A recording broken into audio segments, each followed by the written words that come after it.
Hello, welcome back to the channel. Watch the video all the way through so you understand even the minute of details. Like the video, subscribe and click the bell icon so you never miss an update. Our story begins with the aftermath of the destructive battle between Shigaraki and Star. As All Might explains how the fighter jets fighting alongside Star were able to analyze the battle and Shigaraki. The data that the fighter jets were able to collect was that after Shigaraki stole the order, it quote ate away at him from the inside like a poison, with Shigaraki having a considerable amount of his quirks being destroyed, meaning that this is the perfect time to strike at the villains. However, figuring out All For One's next move is almost impossible. Most heroes are now on the hunt for the villains, but rather than heroes find the villains first, before they have a chance to strike or the villains make the first move, an all-out war is bound to happen. All Might then continues to explain the opposing forces and its capabilities. Shigaraki might be out of commission for now, but he's still Japan's greatest threat. Then there is All For One, a man with the experience of over 100 years, and a master manipulator and strategist. Toga, on the other hand, is a great obstacle and heroes still don't know what she has up her sleeve. The Neo High-Ends and the PLF still remain. Finally, there are the escaped convicts that broke out of Tartarus thanks to Shigaraki and All For One. Shoji comments on the fact that there might be even more, and All Might tells him that while the villains are great in power and number, less than half of the heroes remain. A lot of them died in the first war, and so many retired after the war. So if the heroes want to stand even the slightest of chance, they need to prepare themselves as best they can, utilizing the extra time they have been given.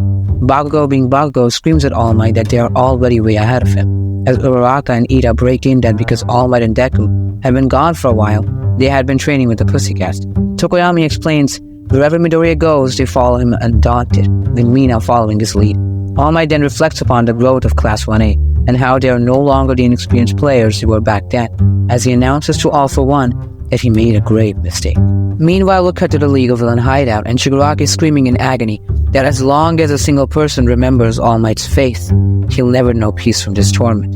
All For One comments on how their minds are now merging together, before telling Dabi that they have to wait a little longer before making their move. Dabi disagrees, saying, screw that, he can't bear Endeavor running free like that.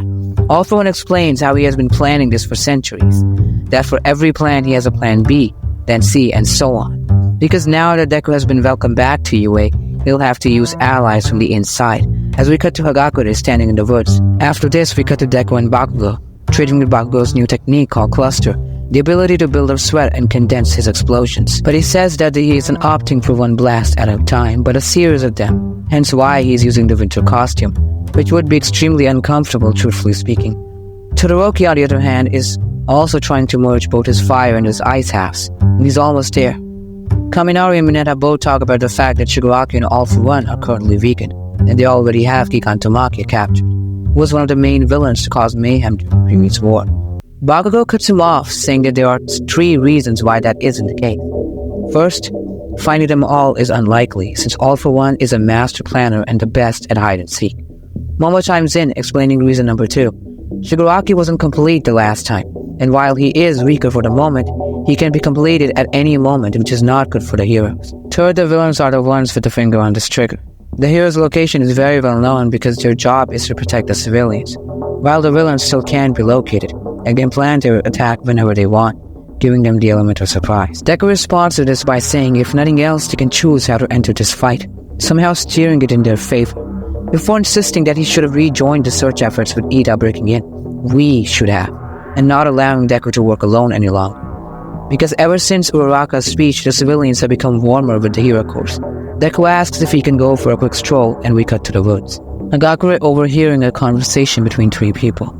She was worried about this person since even after Midoriya's return to UA, he never even smiled once, as the 2 people asked this person to save them by continuing to obey All For One. Yes, this person is the UA traitor.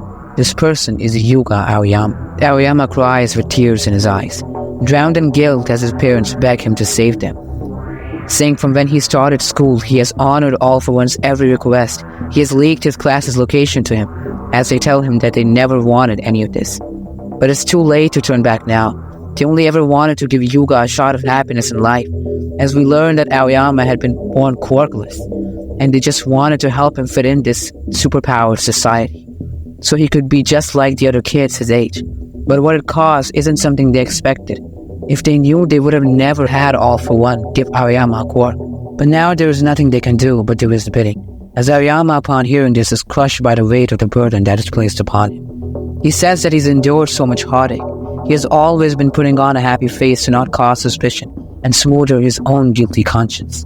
When All For One got in Kamino, for a moment he thought that he was finally free and he could live his life among his friends just like he had dreamt of. His parents asked him for his forgiveness, begging him to save them, as Deku arrives with Hagakure having told him everything. While his parents still try to act like there's nothing wrong, Aoyama breaks, saying that ever since he found out Deku was quirkless, he fell into despair.